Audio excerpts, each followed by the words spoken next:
sometimes some inner conflict. Iba yung sinasabi ng utak mo, iba sinasabi ng emotions mo. It could be because of yung standing mo sa showbiz.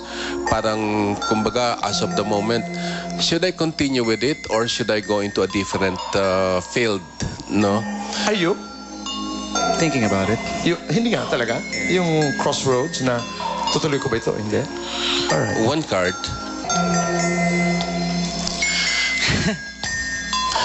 Itong barahang ito, alam mo, you're good in business.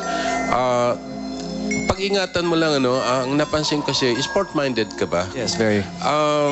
You can go into sports, pero parang more on business things, like yung magkakaroon ka ng shop ng pang-golf, o kaya skydiving. Basta negosyo na may kinalaman sa sports.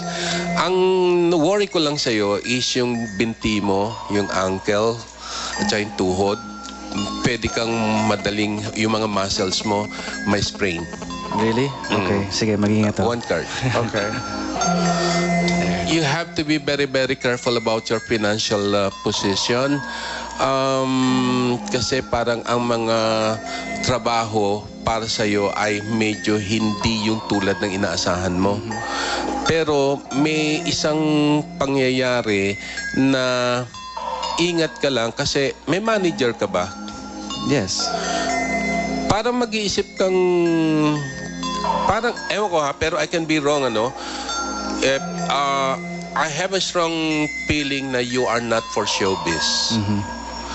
That you are going to be better somewhere else or some field that deals with business, sports, or something like that, no? One card. Wow. Naoperahan ka na? Have you experienced surgery? Hindi pa. You have to be careful about surgery as you grow older.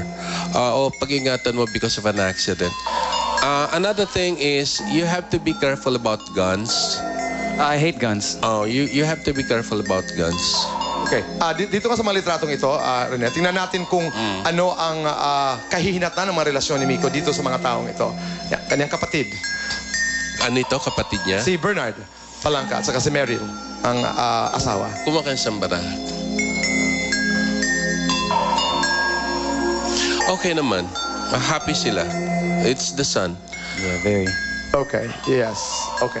Ito naman. One card. Bea Alonso.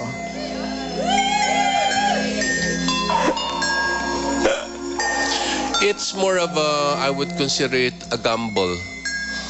Parang walang permanence.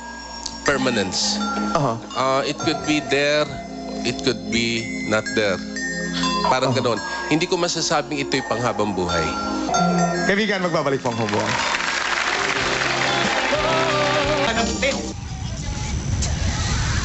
You dumped her like you dumped me! Ayaw kami, pinaasa mo lang kami! John Lloyd. Galing. That's Lloydie, no? Bakit? Tama ba? Playback nga natin ng malinaw. Ayun na, yung klaro. That's John Lloyd. Ano ulit? Tsaka mo dadamputin. You dumped her like you dumped me! Ayaw kami, pinaasa mo lang From the kami! movie Dubai. Oh, hindi ko alam. Okay? Samantala, kaibigan, narito po ang next. Tingnan natin kung sino ang makakahula. Nakainap anak ko ng